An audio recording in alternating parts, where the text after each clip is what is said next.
За бүгдээрээ сайн байцгаана уу? Өнөөдөр бүгдээрээ Лук номын 15 дугаар бүлэг сая уншсан 11-ээс 24 дугаар ишлээс Библийн үгийг хамтдаа харах болно. Библиэр дамжуулан Бурхан өнөөдөр бидэнд өөрийнхөө хүслийг бидэнд хэлхийг хүсэж байгаа гэж би бат итгэж байна. Харин та түүнийг хүлээж авахд бэлэн байна уу? Амен.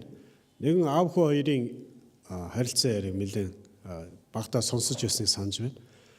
Тэгэхээр хүн аавыгаа дөөрэн мужаан болоод хамгийн чухал төр үед өхөр тэрэгний дугуй хийх болсон. Дугуй хийх үед яг мөөр гэдэг мөөрийг нь хийх болсон. Мөөр гэдэг нь яг хүрээний тэр гол хэсэг байгаа.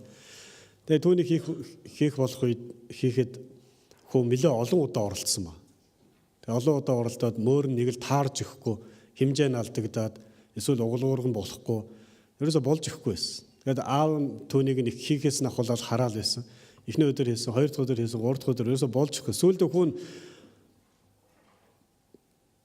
стресстэй төхөө нэг ихэр тийм нэлээд бухимдаад тэгээд хийжсэн модоо аваад чулуудаад тэгээд аав энийг яаж хийх юм бэ гэж аавлгаа нэлээд ууртай ашигласан. Тэгсэн чинь аав нь түүнд юу гэж хэлсэн гэхээр чи энэ зүйлийг хийж эхлэхээс ахуулаад нэг л зүйл дутуу байсан.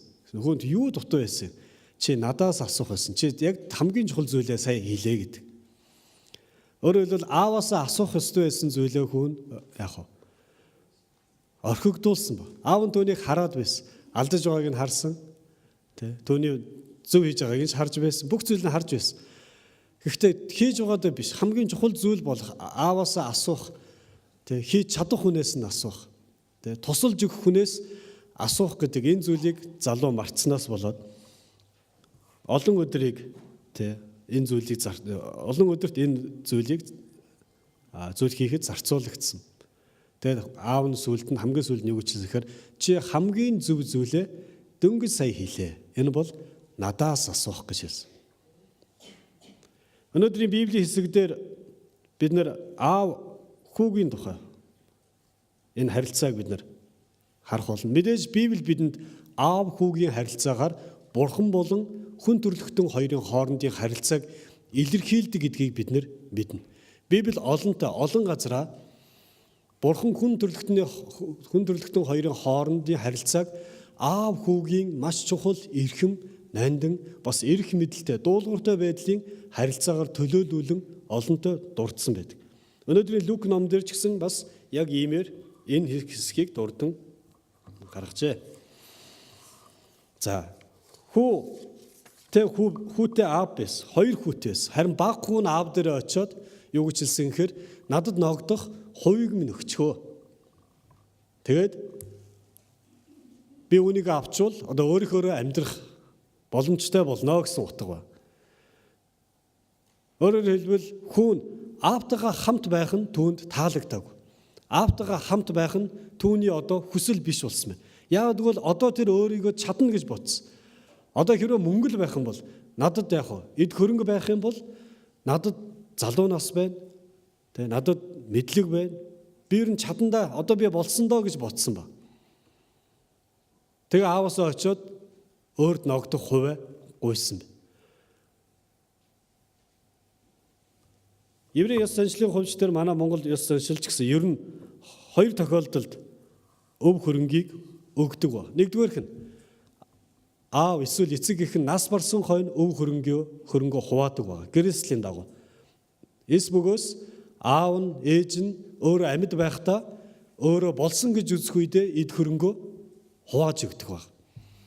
Ийм тохиолдолд хүүхдүүд эд хөрөнгийг өвлөн авах боломжтой. Гэвч баг хүү ааваасаа амьд байхад нь өөрөө хүсээгүй байхад нь ааваасаа эд хөрөнгө авъя хэмээн ааваасаа гуйсан байна. Нөгөө талаас шаардсан байна. Хэрвээ та бидний хүүхдүүд маань амьд байхад бид үүнийг тухай бодоочгүй байхад хүүхдүүд маань хурж ирээд надаа юугаа эд хөрөнгөө өгчхөө. Би өөрөө эд хөрөнгийг авъя. Тэгээ одоо би тустай амьдрья гэсэн санаа хэлж байгаа гэсэн үг шүү дээ. Тэгээ би өөрөөр амьдрья гэсэн санаа. Ийм зүйлийг хэлвэл бид нар хэр зэрэг хүлээж авах болоо. Хүүхдүүд маань жоохон байхдаа бол иймэрхүү зүйлийг зөндөө ярьдаг тийм үү? Манай Эвгүй биш манай Можиг пастрын нэг хүн тэгжсэн гэсэн. Аавхаа бодолтыг барьчаад аав би энийг таныг өгсөн энийг би аавн те гэж хэлсэгээд ярьжсны санаж байна. Тэгэхээр аль хэзээ тэрийг өвлөж авахаар шийдвэр гаргацсан байна. Тэгээд аль хэзээ аавыг бол түр хойшоо тавьчихад байна шүү дээ.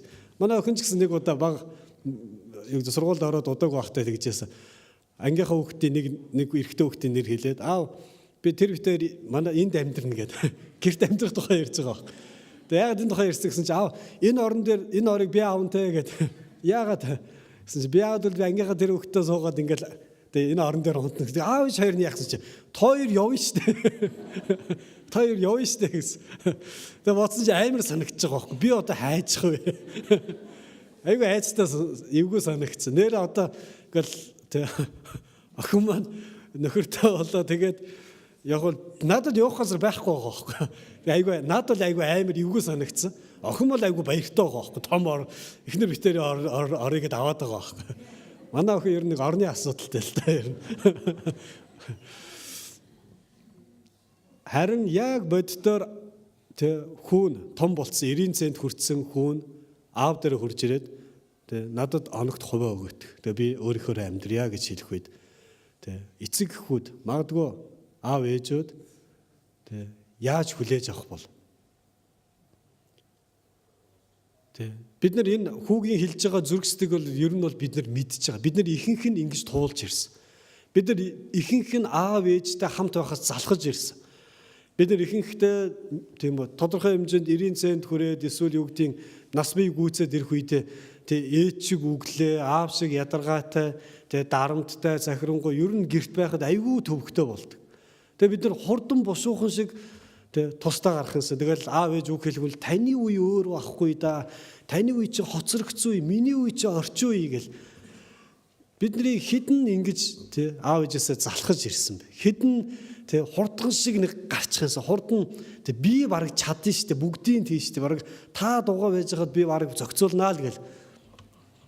Хөө яг ийм бодолтой нэгэн байсан учраас хурдган шиг тийм үү аавын тэр дарамттай магадгүй газар дээр нь ажиллах хэрвээ эндээс харах юм бол энд газар тариалан эрхэлдэг байсан юм шиг. Яг бол дараа нь харах юм бол ах нь талбайгаас бусаж ирж байгаа тухай байдаг.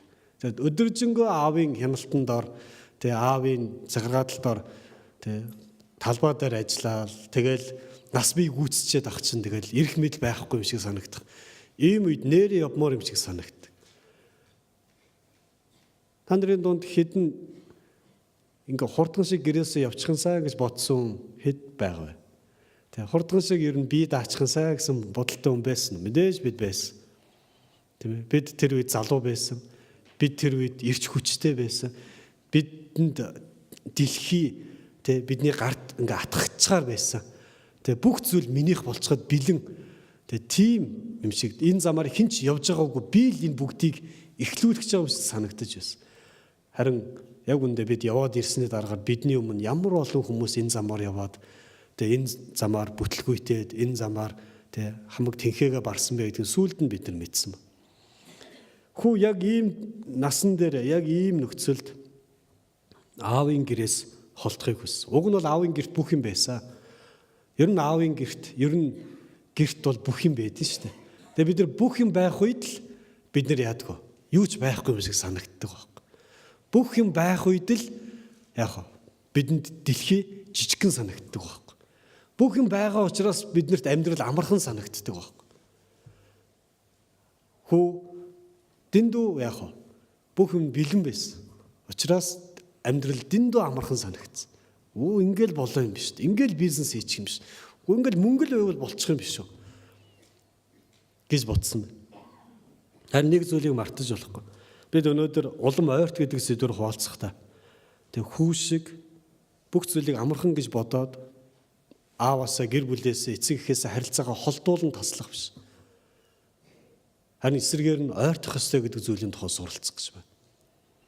Бүх зүйл бэлэн байх үед, бүх зүйл хангалттай байх үед биднэрт бүх зүйл амархан санагддаг юм аа.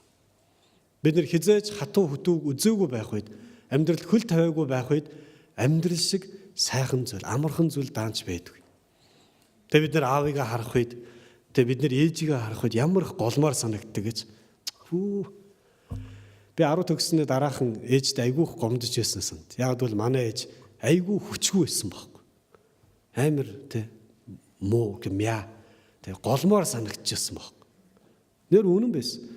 Тэ 10 найз нэгэд 10 жил төгссөн найзуудын ангийн хүүхдүүдийн эсвэл таньдаг найзуудын аав ээж нь ингээл тэ бак дээд сургуульд оруулах нь оруулаад тэ бакэд гайгүй ажил тавиачаал манай ээж юу ч байхгүй байгаа байхгүй.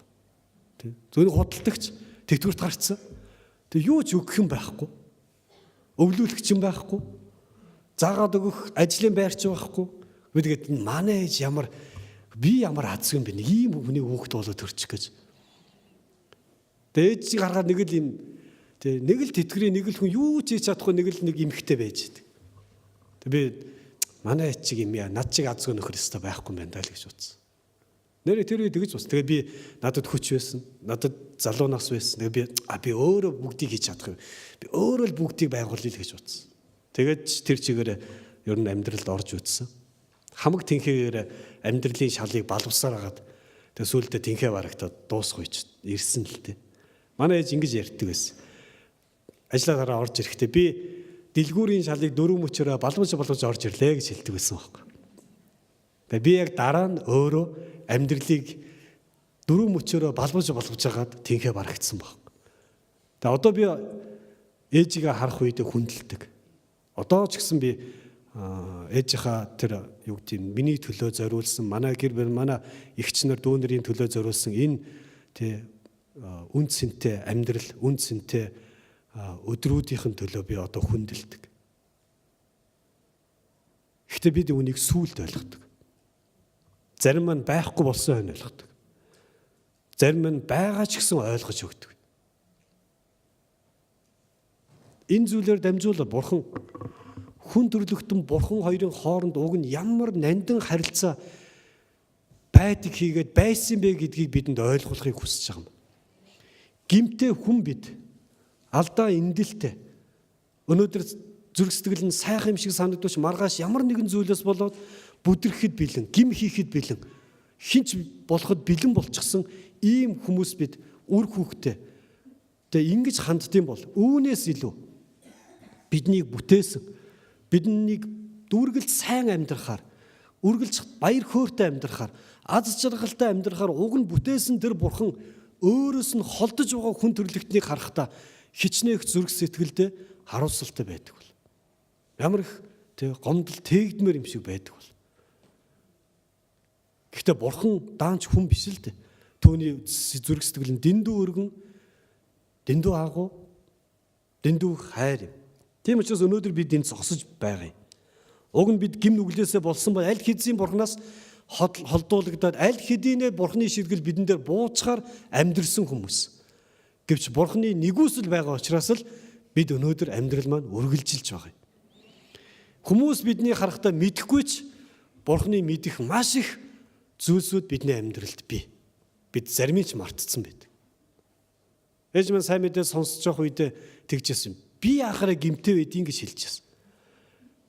Харин дараа нь Христ итгэсэн хойно одоо ч гэсэн итгэж л дээ. Тэгээд юу гэж хэлдэг вэхээр наад шиг гимтэй хүн алгаа гэж хэлдэг. Миний үед бол ээж маань үнэхээр хүндэлж явах, хайрлаж болох тэр нэг. Гэхдээ ээж маань юу гэж хэлдэг вэ? Наад шиг их гимтэй хүн байдсан болоо даа гэж хэлж байна. Нэр бидний амьдралд бурхны өмнө зохисгүй зүйл нь их байсан болохоос зохистой нэгч байхгүй. Гэвч бурхан өнөөдөр бидэнд боломж өгсөн юм. Тэр биднийг амьдраад үз гэж хэлсэн. Өөрийнхөө алхаад үз. Би чамд хангалттайгаар амьдрч болох агаарыг, байгаль дэлхийг, бүтэц тогтолцоог, нас, цаг хугацааг, боломж үүдүүдийг би чамд хангалттай өгнө. Харин чи надгүйгээр алхаад үз гэж бурхан бидний амьдралд энэ боломжуудыг, сонголт гэдэг боломжийг тавьж гисэн. Өнөөдөр бид өөрсдийнхөө сонголтоор амьдрч байгаа. Гэхдээ бүх зүйл нь бурхны өгөгдсөн боломжийн дотор байт юм аа. Тэгээд бид энэ бүх боломжийг өөрөө хийх гэж, энэ боломжуудыг бид өөрсдөө найруулах гэж, энэ боломжуудыг бид өөрсдийнхоороо зарцуулах гэж үзээд ихэнхдээ тэнхээ барагддаг. Үүнийг дараагийн үйл явдал харуулах бол. Хүү тэгээд хамаг зүйлээ аваад хэд хоногийн дараа явсан баг. Явахаас ч арахгүй. Би өөрөөр амьдрна гэд хилцсэн хүн ч одоо явахаас арахгүй шүү дээ. Тэгээд эцсэн нүрэндээ ч ямар нүрэндээ ч би хүссэн нүрэндээ ч явж л таа. Харин яваад яг өөрийнхөө хүсэж байсан газар очисон юм шиг. Алс хол, гэр бүлээс хол, аав мэдэхгүй газар, гэрийнхэн харахгүй газар, өөрийг нь таних хүн байхгүй газар очисон ба. Тэгээд өөрийнхөө хүсэж байснаар амьдрсан байна. Библиэлд ингэж хэлсэн. Хамаг юм аваад алс холны орныг зорин оджээ. Тэнд тэр дур зоргоор амьдрч гэж. Өөрөөр хэлбэл өөрийнхөө хүсснээр амьдрсан гэсэн. Нөгөө аавын хилээд идгээр биш. Тэгээ ээжийн үглээд идгээр биш. Өөрийн бодож байгаагаар, хүмүүсийн хэлж байгаагаар, дэлхийн ертөнцийн зааж байгаагаар амьдрсан. Яг зургтын реклам шиг амьдрал реклам шүү дээ. Харахад аюугаа реклам шиг санагддаг. Дотор нь орохоор яг бодит байдаг. Тэгээд өөрийнхөө хүсснээр амьдрч үтсэн. Харин тэр амьдрал донд түүний ааваас авсан бүх боломжууд нь дууссан байна. Бүх эд хөрөнгө нь өвүүд нь дууссан байна. Магадгүй энийг ярихдаа хүмүүс тэгдэг. Тэгэл тэр чигээрээ завхаар саргаал дууссан юм ярьдаг. Үгүй энэ залуу өөрийнхөө амьдрсан байхгүй. Өөрийнхөө бизнес хийх гэж үтсэн. Өөрийнхөө магадгүй гэр бүл зохиох гэж үтсэн баг. Өөрийнхөө хүмүүстэй харилцаж үтсэн баг. Тэгээ өөрийнхөө харж байсан газараа давгүй газар болохоор тэнд очиод амьдрсан баг. Гэвч түүний сонгосон өөрийнхөө амьдрах амьдралд нь боломжууд нь хаагдсан байна. Тэгээд тэр газар нь дээрээс нь ядаж байхад мөнгөн дуусч байхад ядаж байхад тэр газар нь өлсгөлэн ган гачиг болсон. Тэгээд тэр хотынхан ч өөрчилж чадахгүй, тэр залуу ч өөрөө яг сүрж болохгүй ийм нөхцөл түүний амьдралд бий болсон. Бидний чадандаа гэж бодож байсан зүйл дээр биднээс үл шалтгаалаад бидний бодлыг яг 100% өөрчилж буруутгадаг нөхцлүүд бидний амьдралд байдаг. Бидний ихэнх нь тооцоо бодохдоо сайн. Бид нэр тооцоолоход амархан байдаг. Тэгээд тэр тооцоогоор бодох юм бол шууд юу вэ? Зээл аваад шууд бүтгэр байдаг тийм үү? Та нарыг хэдэн зээл авч үтсэн бэ? Бидний хэдэн зээл авч үтсэн бэ? Зээл авахд бүх зүйл амархан байдаг. За одоос 1000-ыг зээл нь 1000-аар яг тэг тэгээд 2000 болоо 2000-аар буцааж өгөөд 1000-таа үлднэ. Айгүй амархан марга шууд тооцоо бодвол болцохоор байдаг байхгүй. Харин тооцооны эсрэг болдгоо дэндүү бол. Яагаад? Тооцоо бол толгой дотор байдаг зүйл. Харин бодит амьдрал дээр бид амьдрал дотроо өөрсдөө зогсдог гэдгээ бид мартчихдаг. Тэгээд энэ залуугийн бүх зүйл бодож байсан эсрэг болчихсон. Нөгөө ааваас хамааралтай амьдралаас салаад өөрийнхөө хамааралтай амьдрал амьдрсан чинь бүх зүйл дампуурсан. Бид нар бурхан байхгүй гэж хэлдэг. Бурхан байхгүй юм чинь би өөрийнхөө амьдрнаа гэж боддог. Бурхан байгаа нь ямар нэгэн таныг айлгах гэж байгаа биш. Бурхан байгаа нь таныг ямар нэгэн ёс заншилд оруулах гэж байгаа биш. Бурхан байгаа нь таны амьдралыг хүлээстэй, хөгжилгүй, дэвшилгүй болох гэж байгаа биш. Та Есүс Христэд итгэж байгаа нь, та Есүс Христ рүү ойртож байгаа нь, та амьдралаа ямар нэгэн зүйлээр дарамтлуулж айдас, эс бөгөөс ямар нэгэн хатуу ёс заншил дэг заяг дотор боолчлогдож байгаа зүйл биш. Бид яг ингэж бодоод Бурханаас холддог ба. Ямар нэгэн Бурханы тухай ярьж эхлэнгуут бид нэр ийм сэтгэлээр ханддаг. Тэгээд түүнийг юу гэж ярьдгүү гэхээр толгоогоо угаалгахлаа гэж ярьд. Харин үгүй ээ. Бурхан таны толгоог биш, зүрх сэтгэлийг ч угаана. Харин бид үүнээс татгалздаг. Тэгээ бид нэр өөрсдийнхөө амьдраад үздэг. Харин Бурхан байхгүй амьдрал нурхаасаар арга байхгүй. Яагаад? Яг бол энэ амьдралыг зохиогчоос асуухгүйгээр энэ амьдрал дээр амжилттай амьдрна гэж байдгүймээ. Амжилт гэдэг бол мөнгөөр илэрхийлэгдэх юм биш. Бизнес сайн байгаа болохоор илэрхийлэгдэх юм биш. Олон хүүхэдтэй болсноор бас илэрхийлэгддэг. Амжилт гэдэг чинь бидний зүрх сэтгэл дүүрэн байна уу? Амар тайван байна уу? Би баяр хөөртэй байна уу? Одоо байгаа зүйлээр хангалуун байна уу?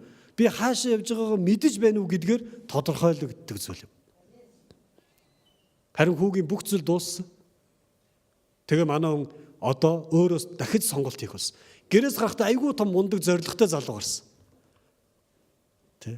болно, бүтэн, мөнгө байгаа юм чинь тэг хүч байна, болноо л гэсэн. Харин очисон чинь бүдрээд унтсан. Тэгээ маран бүдэрч унсан чинь хамгийн өрөвдөлтэй нь юу гэж тэр залууд юу ч олдохгүй болж гисэн. Тэгэд Библиэлд ингэж хэлсэн ба энэ залуугийн тухай. 15 дугаар ишлэлдэр тэгээд тэр явж уг нутгийн нэгэн иргэнийг бараатах болж гэж хэлсэн бэ. Бараатах болж. Аавын гэрт байхад тий бүх зүйл бэлэн байсан. Хангалттай байсан. Гэхдээ ядаргаатай түүнтэй хамааралтай байх нь тий бурхан юу аавтай хамааралтай байх нь харилцаатай байх нь төвөгтэй байсан баг. Харин одоо түүний амьдралд хэн нэгэнтэй хамааралтай байх хэрэгтэй гэдгийг тэр мэдсэн байна. Тийм учраас тэр нутгийнхаа нэгэн хүнийг бараадсан байна. Та ойлгож байна уу те? Бараадах гэдэг үгийг монголчууд их сайн ойлгоно. Айлын хаяа бараадах гэдэг үг мэдгүй. Тэр айл чинь хүсээгүй байсан ч та хүсээд санал тавиад очихыг хэлж байгаа байхгүй. Тэр хүн таныг дор дүнлэнэ. Гэсэн ч хамаа байхгүй. Зүгээр би хамаа авахгүй жоохон л талхал өгч. Эсвэл жоо хамаа авахгүй би л хиймээр байна. Зүгээр л таныг дагаад аваад энэ та хөлс өгөхгүй байсан чи яах вэ? Гэдэг чинь бараадах байхгүй. Магадгүй харин та хилцэл хийгээд харилцан ярилцаа тохироод 10-аар тохирё 20-аар тохирё гэж ярьж байгаа дундаа хийх энэ бол бараадах биш, энэ гэрээ хилцэл байхгүй. Харин энэ залуу одоо хин нэгэн танихгүй хүнийг бараадах бол. Урд нь аавыгаа бараадах нь битгээл аавынхаа ивэл дор байхад гэрийнхээ ивэл дотор байхад түнд яг бүгцэм хангалттай байх үед тэр юу ч бодлого зогсож байсан. Харин одоо жоохон ч гэсэн зүйл ходоодондоо хий гэж бодсон учраас тэр зүйл хүсээгүй байхад би харилцаа тогтооё гэд очиж байгаа байхгүй. Надтай хамааралтай байгаач, намайг анзаарч хараач, намайг яг жоохон ч гэсэн дэмжиж өгөөч гэсэн утга байхгүй. Бид нэр гэрээсээ гарахдаа нэр агуу том зориг өвөрлөөд тий надтай л хүмүүс ирнэ үхээс биш би энэ хүмүүстэй юу гэж харилцдیں гэдэг баг ийм боталтай бид нар явсан. Харин амьдрал туулах үед амьдрал тийм биш. Би эднээс хамааралтай байд юм байна. Би эднийг бараадах ёстой мэн гэдгээ бид нар ойлгож эхэлдэг. Тэгээ залуу энэ айлд очисон. Гэхдээ энэ айл нь хамгийн сонирхолтой нь энэ зүйлийг эзэн Есүс Христ ярих үед еврейн ёс заншлын үднээс ярьж. Тэгэд энэ залууг гахаа хариулдаг ажилд явуулсан баг. Тэгээ гахаа хариулна гэдэг бол еврей хүний хувьд бол хамгийн бузар амьтан байхгүй. Өнөөдөр хүртэл гахааг бузар гэж үздэг исламын шашин тунгууд еврейчүүд байдаг. Тэгвчээс гахаа махыг нь ч иддэггүй. Тэжээдэгчгүй ийм хүмүүс. Харин энэ залуу еврей хүн одоо айлын гахаа хариулан явж байгаа. Тэр битгээл гахааны идэж байгаа буурцгийг ходоодондоо хий гэсэн ч хинч түүнд яасан өгөөгүй гэж энэ дээр хэлсэн байна. Өөрөөр хэлбэл залуу маань одоо бүх зүйл нь зогссон гэдгийг энэ дээр харуулж өгч. Тэгээд бохир зүйлд хүртэл хийхэд бэлэн болж хувирсан. Бид нар гэрээсээ гарахдаа ориглон, өөдрөг, хүч чадалтай, зөв шудраг, үннийг ярьсан бөөн их орончид гэрээсээ гарсан байж магадгүй. Харин амьдрал туулсныхаа дараагаар бид нар ихэнх нь бэртэгчин, худалч, хумслагчд, хоёр нүртэнгүүд зүрх сэтгэлдээ ядарчихсан, тэнхээгээ барчихсан хүмүүс болж дуустдаг баг. Тийм биш гэж юу? Бидний зүрх сэтгэл өнгөрсөн зүйлийг эргээд харах юм бол тийм л зүйл. Бид өнгөн дээр л тэнхээтэй байгаа юм шиг, өнгөн дээр л бид хүчтэй байгаа юм шиг л харагдах гэж хичээдэг болохоос биш. Үнэн дээр бид аль хэдийн бууж ихэд бэлэн болчихсон амьдралыг туулж байсан. Тэгээд гахаа хариулсан. Харин гайхамшигтай зүйл нь энэ дээр нэг зүйл ингэж хэлсэн байна. Тинхүү тэр ухаан 17 дугаар ишлэлдэр тинхүү тэр ухаан эцгийнхээ гэрт очих тухай бодсон ба. Аавын гэр бүх зүйл байж идэг. Аавын гэрт бүх зүйл боломжтой байдаг. Таныг дотор нь байх ч боломжтой байдаг. Та түүнээс хол явсан ч аавын гэрт боломжинд хിവэрэ байдаг гэдгийг энэ дээр хэлж. Өөрөөр хэлбэл бурханд бүх зүйл боломжтой. Бид Бурхныг байхгүй, түүнийг эсэргүүцэж, түүнээс холдож, түүнгүүгээр амьдрч, түүнийг үзэн ядсан ч Бурхан бидэнд бүх боломжуудыг маань тавьсаар байт юм. Тийм учраас юуг санахдаа боломжтой амьдралын тухай бодсон бэ? Эцгийнхээ гэрийг бодох үедээ боломж байгаа юм байна. Манай эцгийн, миний аавын хөлсний ажилчид ямар их хангалуун талх иддэг вүлээ, хоолтой байдаг вүлээ. Тэгвэл би ч гэсэн тийшээ очие. Мэдээж аягүй бол намайг хүлээж авахгүй. Би түүнийг доромжилсан, түүнийг үгүйсгсэн, түүнээс эд хөрөнгөө авчихсан. Одоо очихаар ахын л хөрөнгө байгаа. Надад оногдох юу ч байхгүй. Тийм учраас би зүгээр л ажилчин болоод очивол тэнд амьдрах боломж олдох юм байна. Аавынхаа гэрийг бодоход боломж түүнд байгаа нь харагдсан байна. Харин түүний эргэн тойронд боломж байгаагүй. Ямар ч боломжгүй байсан. Харин аавын гэрийн тухай санах үед түүнд боломж ирсэн. Талхтай болж болох юм байна. Бид өнөөдөр Бурхан руу ирэх үедээ магадгүй ингэж тооцоо бодсон байж магадгүй. Өнөөдөр Бурханаас ийм зүйл гуйна да. Энэ зүйл нь л бүтчихвэл өнөөдөр очиод энэний төлөө л залбирчвал болчихно гэж бодсон байж бол. Зүгээр хамаа байхгүй. Бурхан танд боломж өгч байгаа. Бурхан танд өөрийнхөө тухай сануулахдаа таны амьдралд боломжийг тавьж өгч байгаа. Бид нэг боломжийг өгвөл Бурхан дараагийн боломжийг ч гэсэн нээх чадaltaй Бурхан. Түүн рүү зүгээр л зоригтойгоор ойртон оч. Өнөөдөр та ямар сэдэлтэй энд ирсэн чинь чухал биш. Магадгүй та өнөөдөр яг энэ хүү шиг аава би Тэнгэрийн эсрэг таны өмнө нүгэл үлдчихэ. Эхний үгнүүд нь их гоё л доо. Гимсэж байгаа хүн шиг. Би цаашаа таны хүү гэгдэх нь зохисгүй.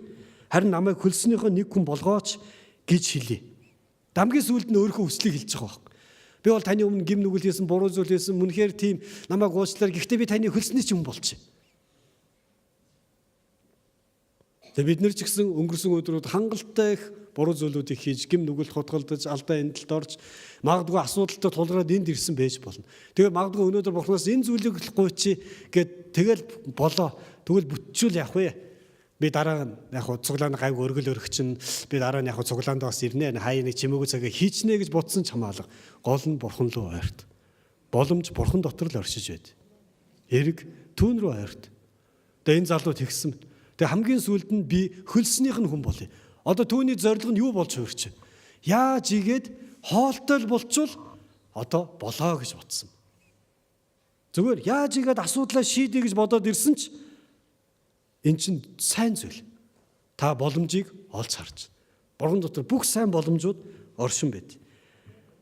Харин аав түүнийг яаж хүлээж авсан бэ? Тэгээд тэр явсан байна. Эцэг рүүгээ очисон байна. Харин эцэг нь 20 дугаар ишлэлээр харин эцэг нь түүнийг холоос харж, нэгдүгээрх нь түүнийг холоос харж, хоёрт нь ихэд өрөвдөн гүйж, тэгээд түүнийг тэрч үнсвэ гэсэн бэ. Аав нь түүнийг холоос харсан гинэ. Аав нь түүнийг харж байсан бэ. Байшиндаа суучаад тэ юу гэх юм тэдэн жил өстө сураг байхгүй. Өстө ямар үеийн үртэй өгöd төрүүлээ гаргацсан юм бол тэгээд юу ч харах тэнхээ байхгүй нэгэн биш. Харин ирэх болно. Уулзах болно. Тэр нь буцаад ирнэ. Уг нь сайн хүү байгаа юм гэдэг найдвар өвөрлөн түүнийг хүлээж байсан. Хүүн аавыгаа хүлээж яах гэж ерөөсөө бодоогүй.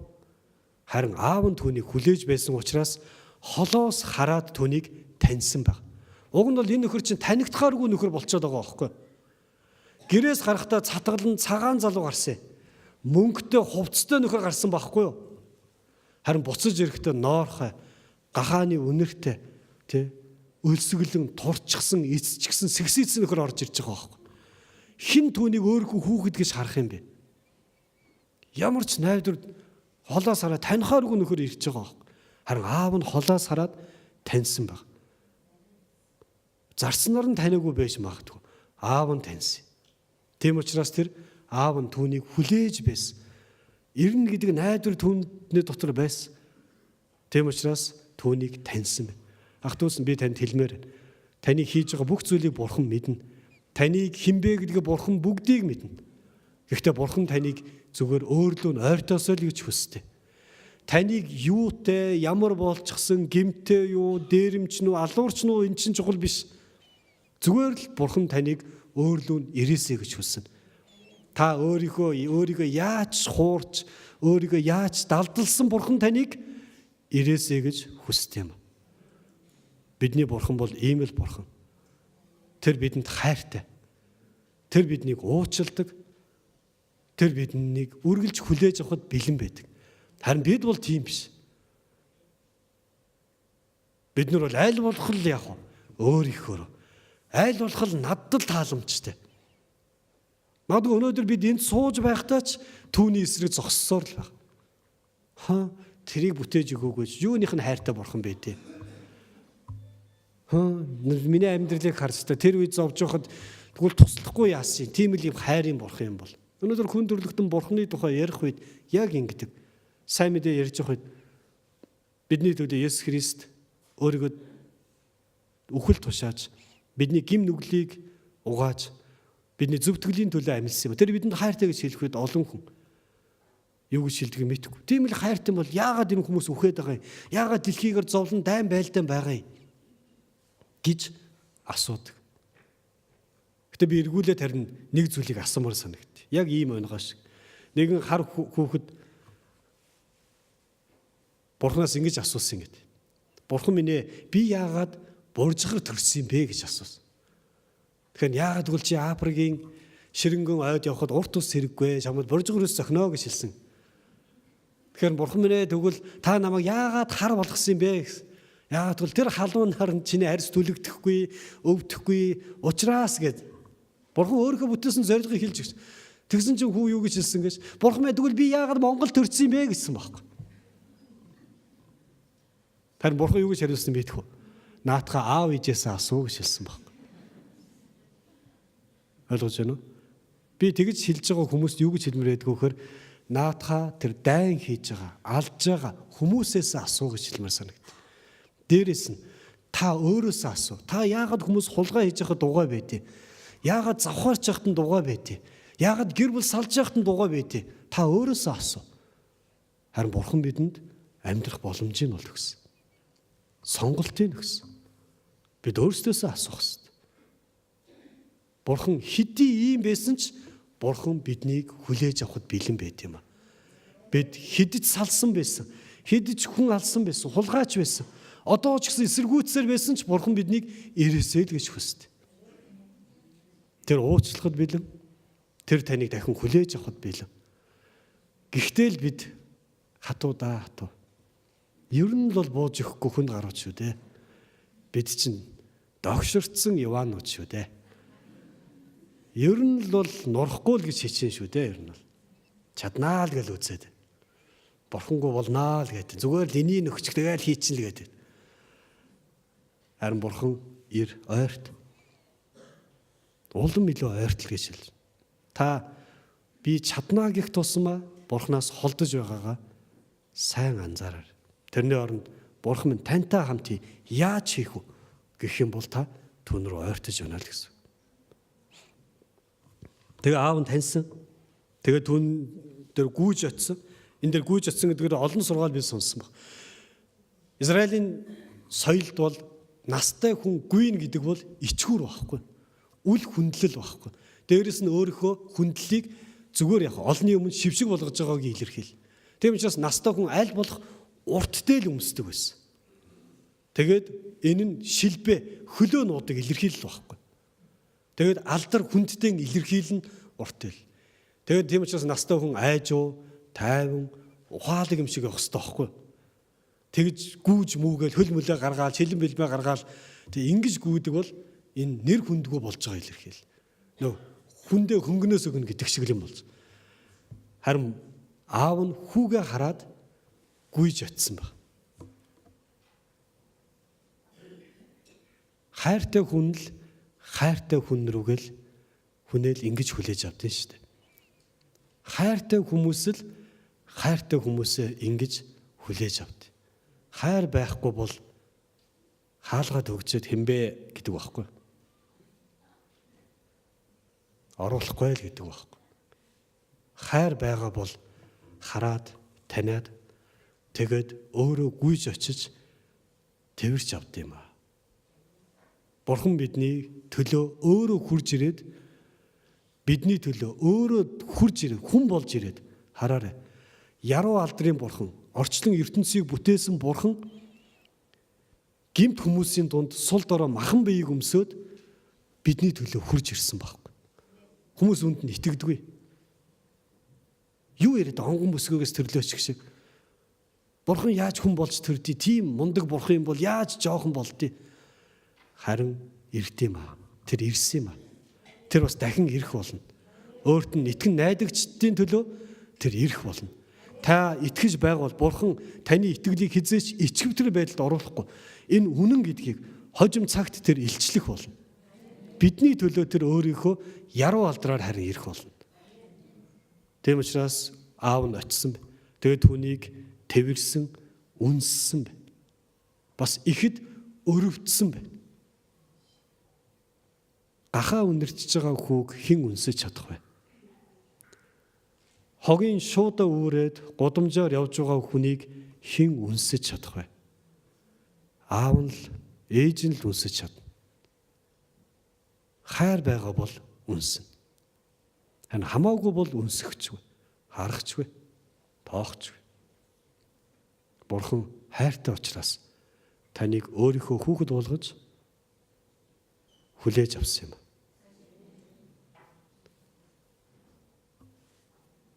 Нэлээд хэдэн жилийн өмнө нэг залуу Христ итгэсэн. Тэр 16 жил шахуу арх болсон залуу байсан. Тэгээ Христ итгээд тэгээд чуулганд яваад тэгээд чуулганд үйлчлээд 2 жилийн дараа 2 жил сургаггүй байжгаад надаар дамжуулаад бичлэг хийгээд аав ээж рүүгээ хандаад бичлэг хийгээд явуулсан.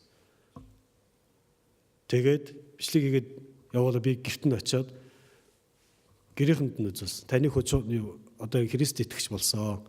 Таны хүү ийм болсон. Тэгээд өөрийнх нь бичлэг үзүүлсэн. Харин аав нь цэргийн хүн байсан. Тэгээд аав нь үзс дууссаны дараа надаас тэгж асуусан. Бат Эрдэнэ энэ яг үнэн үү гэж асуусан байхгүй. Энэ үнэн үү? Та үнэн гэдгийг таны хүү өөрөө дөнгөсөө ярьсан шүүд та харсан. Би ч бас гэрчилж чадна. Тэгээд түүний хүүгийн тухай ярьж гисэн. Харин аав нь нулимс туслуулаад энэ үнэн үү гэж асуусан. Гэхдээ үнэн. Гэхдээ энэ аав бол тийм их шарахтай. Бидний хардалт бидний амьдралд энэ хангалттай болно байна.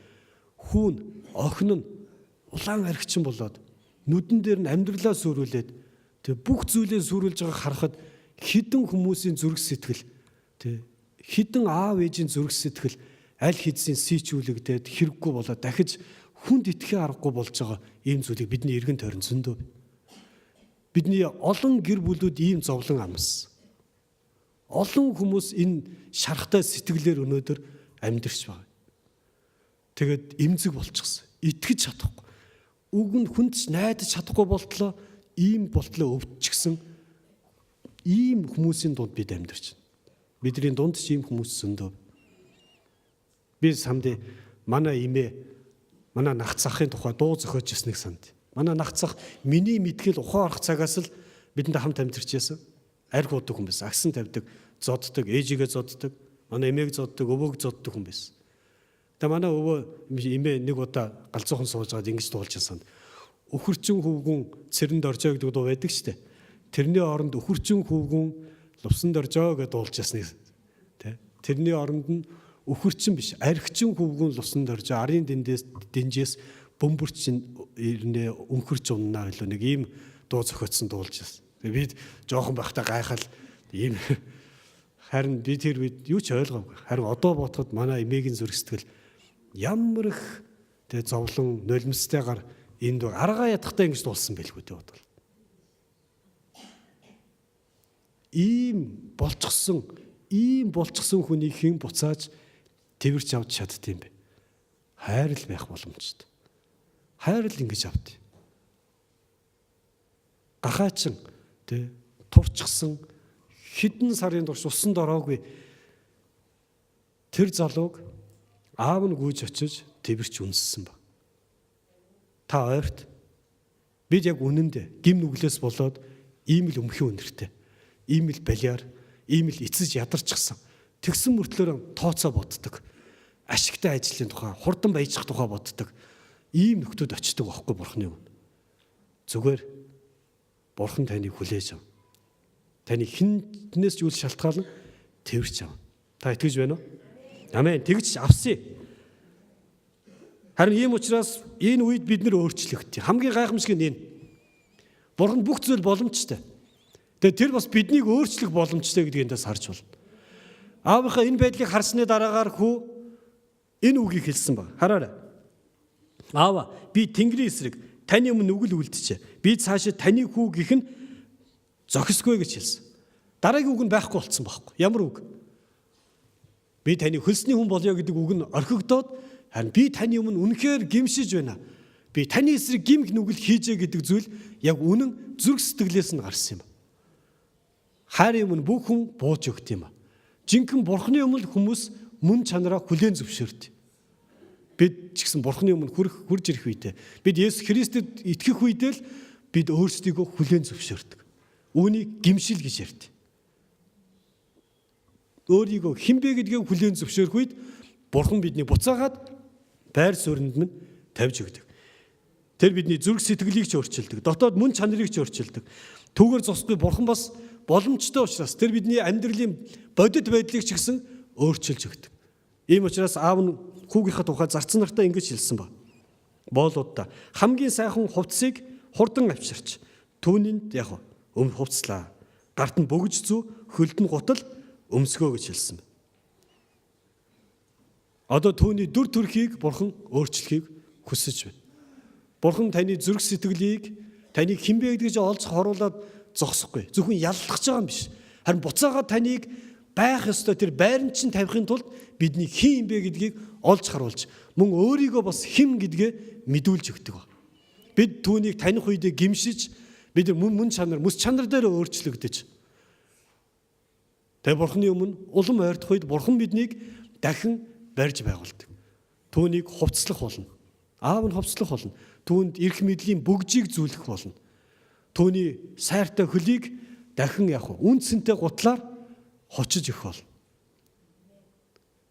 Бурхан бидний алдагдсан он жилүүдийг ч гэсэн нөхөх чадaltaй. Өөрөө хичээгээч энэ зүйлийг олж чадаагүй. Хүү хуруундаа бүгж тэг амьдралд эрх мэдлийг олж чадаагүй байхад Бурхан буцаагаад бидэнд энэ эрх мэдлийг ч гэсэн өгд юм. Хүн байх эрх мэдлийг бидэнд өгд. Эзэн Есүс Христ итгэсний дараа эзэн Есүс ингэж хэлсэн. Итгэгчдэд энэхүү шинж тэмдгүүд дагалдах болно. Та нар чөтгөрүүдийг хөөх болно. Та нарыг хордуулах, хараах, та нарын эсрэг зогсох ямар ч зүйлсүүдийг та нар няцлан дарах болно. Та нарын нэг чинь дайсны 1000 хүртэл тэнцэх болно. Та нар гарахтаа ч өрөөгдөж, орохдоо ч өрөөгдөх болно. Та нарын явсан газар болгон дээр Бурхан өөрийнхөө өрөөлийг болох болно. Та нарын талхны савн дээр хүртэл өрөөл болох болно. Та нар хөдөөдөж, хоттож өрөөгдөж бүх зүйл дээр чинь эзний хамгаалалт байх болно гэж тэр хэлсэн. Эзэн амласан л бол биелүүлэх болно. Тийм учраас хүүг Бурхан аав нь эргүүлж буцааж байранд нь бүр илүү өндөр байранд тавьсан шиг Бурхан биднийг ч гэсэн илүү буцаагаад хүний байранд маань хамгийн сайн байранд маань тавихыг хүсдэг юм. Ийм учраас Есүс Христ итгэж хүмүүс өөрчлөгддөг учир шалтгаан энд байгаа юм. Бурханд бүх зүйл боломжтой. Ах дүүс минь боломжгүй гэдэг ойлголтуудаа нурааж хай. Бид түүний үгэнд бүх анхаарлаа тавьж, тийм би таны үгэнд итгэж байна. Бүх зүйл биелэгдэх боломжтой гэж хэлээрэй. Нэгэн итгэдэггүй нэгэн хааны түшмэл байсан. Илиша хэмээх нэгэн иш үзүүлэгч Самар хэмээх хотод маш их хөлсгөлөн болсон. 3 жилийн бүслэлтийн үед маш хүчтэй хөлсгөлөн болсон. Хүмүүс хүүхдүүдээ шарж идэх хэмжээнд очисон. Хүүхдүүдээ алж идэх хэмжээнд очлоо хөлсгөлөн болсон. Харин Илиша тунхагладаг Бурхны хүн. Бурхны үгийг тунхагладаг. Маргааш өдийд яг энэ цаг мөчид эд зүйл хувцс хонор хоол хүнс маш хямдхан тэ ургац хурааснаас илүү хямдхан үнэтэйгээр зарагдах болно гэж хэлдэг. Тэгсэн чинь хааны түшмэл юу гэж хэлдэг вэ гэхээр үзэгтэн Эзэн тэнгэрт цонхнууд гаргасан ч ийм юм байж болно гэж хэлсэн баг. Энэ бол боломжгүй. Эзэн тэнгэрийн цонхоо нээсэн ч, бурхан тэнгэрийн цонх нээсэн ч ийм зүйл болохгүй гэж хэлсэн. Харин тэгэхээр иш үзүүлэгч ингэж хэлдэг. Үзэгт хүн чи үүнийг нүдээр үзэх боловч чи үүнээс идэхгүй гэж хэлдэг. Харин бурхан маргааш нь гайхамшиг бий болж тэднийг бүсэлж байсан асар их хүнтэй айрам бүх зүйлээ хаян явах үед Израилийн ард түмэн түүнийг нь тонон авдаг, дээрэмдэж авдаг. Тэгээд хотод хоолндоо хордлого болтлоо садах хэмжээнд очлоо иддэг. Бүх юм хямдхан болтлоо. Харин үүнийг харсан түшмэл хардаг боловч хүмүүсийн хөлд гიშгэгдэн үхдэг ба. Өнөөдөр Библийн үгээр дамжуулан хэлмээр байна. Бурханд бүх зүйл боломжтой. Тийм учраас ойрт. Бурхан руу ойртох юм бол тэр таныг хүлээж авах болно. Тэр таныг буцаагаад байранд чинь тавьж өгч чадна. Байснаас чинь илүүгээр тавьж өгч чадна. Йовын амьдралд байсан зүйл алдагдсан. Гэвч бурхан түүнд байсан зүйлээс нь 2 дахин илүүгээр эргүүлэн түүнд нуглан төлсөн байдаг. Бурхан бүх зүйл боломжтой учраас, бурхан таны төлөө бүх зүйлийг хийх чадaltaй учраас тэр бүх зүйлийг танд хангалттай өгч чадна. Харин түүн рүү ойрт. Улам илүү ойрт. Түүний үгээр дамжин ойрт тийм аа. Түүний үгэнд итгэж л ойрт тийм. Тэрнээс 24 цаг цуглаан дотор суух нь бурханы өмнө ойртож байгаа зүйл биш. Харин таны зүрх сэтгэл эзний үгэнд итгэж улам илүү түүний үгнээс зуурх үед та ойртож байна гэсэн үг. Зүрх сэтгэлээ нээж түүний үгийг итгэлтэйгээр хүлээж аваарай гэж ерөмөр байна. Таны урд байгаа боломжгүй зүйлсийг ч бурхан боломжтой болгоно. Таны боломжтой гэжсэн зүйлсүүд танд боломжгүй болох үед бурхан тэр зүйлийг чинь ч гэсэн өөрийнхөө боломжоор хангаж өгч чадах юм аа.